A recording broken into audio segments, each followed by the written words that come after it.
રાજકોટના જંગલેશ્વર વિસ્તારમાં ઇતિહાસનું mega demolition હાથ ધરવામાં આવ્યું છે। આજ સતત બીજો દિવસ છે, ત્યારે સ્થાનિકો જે છે તે આપણી સાથે જોડાયા છે, તેમની સાથે જ વાત કરશું। શું કહેશો? અમારું સ્ટે વાળું છે તો છતાં કેમ પાડે છે? અડધું સ્ટે માં આવે છે, અડધું ડિમોલેશન માં આવે તો અડધું રાખો।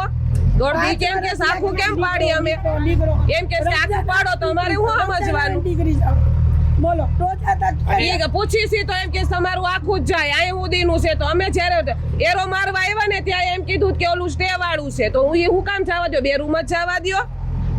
ઈ ડિમોલેશન માં આવ્યું, આ બધું કેમ તમે જવા દો છો? તમને શું કહેવાયું હતું તંત્ર દ્વારા? એરિયો તંત્ર દ્વારા એમ કે અહીંયા સુધીનું છે એરિયો, હાલો બતાવું છે એરો। ને આપણે બીજા સાથે પણ વાત કરવાનો પ્રયત્ન કરશું। બેન, આપનું નામ?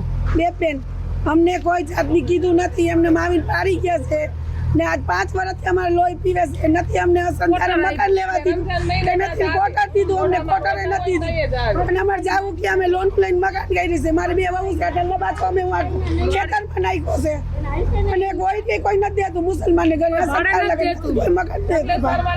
જાવું તો ક્યાં જાવું? બારીમાં નાખ્યા છે કોટર।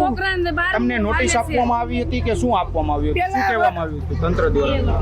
2 વર્ષ પહેલા નોટિસ દીધી હતી, બીજું કાંઈ નહીં થાય, કાંઈ નહીં થાય। એમાં અમને આટલી છોકરાની નિશાળું બગડે છે અમારે। અમને કીધું જ નથી કોઈ વાત। અમે 80 વર્ષ ત્યાં રહી છીએ, 80 વર્ષ મા બાપે અહીંયા હારું અહીંયા માવતરું અહીંયા, અમે 80 વર્ષ ત્યારે અમારે 3 પેઢી થાય, 3 પેઢી 80 વર્ષ થયા।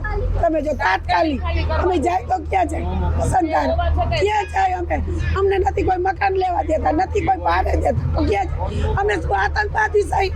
અમે આતંકવાદી સહી તો અમને નહોતી એમ કે મુસલમાન તો જાય ક્યાં? મુસલમાન જી, ચોક્કસ રીતે વાત કરી, ચોક્કસ રીતે વાત કરવામાં આવી છે। લોકો દ્વારા જે હજી પણ ક્યાંક રોષ જોવા મળી રહ્યો છે અને જે વિસ્તાર જે છે જંગલેશ્વર વિસ્તાર, તેમના ડિમોલેશનને આજ સતત બીજો દિવસ છે, તેમાં 300થી વધુ પ્રોપર્ટી જે છે આ ડિમોલેશન કરવામાં આવશે અને આજ બપોર સુધીમાં જે છે આ ડિમોલેશનની કામગીરી પૂર્ણ કરવામાં આવશે। કેમેરામેન ગૌતમ લશ્કરી સાથે મીત ભટ્ટી, ચાંદની ન્યૂઝ, રાજકોટ।